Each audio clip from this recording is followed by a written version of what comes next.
Everyone, welcome to আড্ডাবাজ পার্থ। তো কেমন আছো সবাই? আজকে আমি আমলকির আচার তৈরি করব। আর এটা আমার ফার্স্ট টাইম হচ্ছে আমলকির আচার তৈরি করছি। যেহেতু উইন্টার সিজন চলে এসছে, এই টাইমে কিন্তু আমলকি বাজারে আসে। তো মার্কেট থেকে আমি আমলকি নিয়ে এসেছি। আর আমলকির কত রকম গুণ আছে তোমরা তো জানোই। আর তার জন্যই আমি ফার্স্ট টাইম ট্রাই করছি। আমলকিগুলো আমি এইভাবে কেটে নিয়েছি।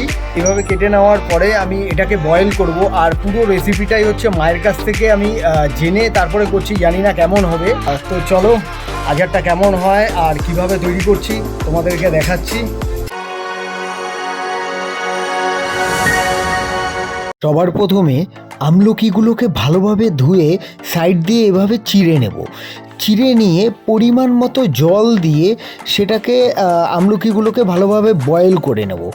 বয়েল করে নেওয়া হয়ে গেলে আমরা এটাকে 2 থেকে 3 ঘন্টা সাইডে রেখে দেবো, যাতে ভালোভাবে ঠান্ডা হয়ে যায়। ঠান্ডা হওয়ার পর আমলকির ভিতরে থাকা বীজগুলোকে বের করে নেব। এরপর একটি পাত্রে গুড় নিয়ে পরিমাণ মতো জল দিয়ে সেটাকে ভালোভাবে ফুটিয়ে নেব। তারপর একটি কড়াইতে কিছুটা পরিমাণ সর্ষের তেল ভালোভাবে গরম হয়ে যাওয়ার পর তেজপাতা এবং শুকনো লঙ্কা তার উপর দিয়ে দিন। যখন কিছুটা ভাজা হয়ে যাবে, তারপরে আপনারা আদা পেস্ট কিছুটা পরিমাণ এর ভিতরে দিয়ে দিন। আর এরপরে মৌরি দিয়ে দিন, দিয়ে ভালোভাবে নাড়াতে থাকবেন। আর গ্যাসের ফ্লেমটা যেটা থাকবে, এই ফ্লেমটা যাতে খুব বেশি না হয়, একদম হালকা পরিমাণ থাকে, কারণ বেশি আঁচ হলেই তাহলে কিন্তু এটা মশলাটা পুড়ে যাবে। তারপর কিছুটা পরিমাণ মেথি দানা দিয়ে ভালোভাবে কষিয়ে নিন। কষানো হয়ে গেলে তারপর আমলকিগুলো কড়াইতে দিয়ে দিন। কড়াইতে দেওয়ার পরে আপনারা এখানে হলুদ কিছুটা পরিমাণ দিয়ে দিন এর ওপর।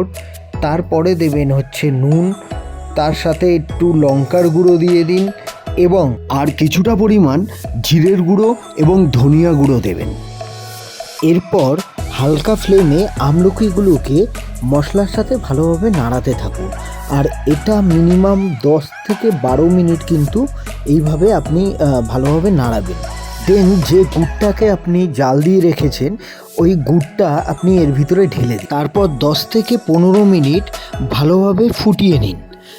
ফোটানোর পরে আর এই টাইমে আপনারা কিন্তু কিছুটা পরিমাণ লেবুর রস আপনি দিয়ে দিতে পারেন। আমি এখানে পাতিলেবুর রস ইউজ করেছি।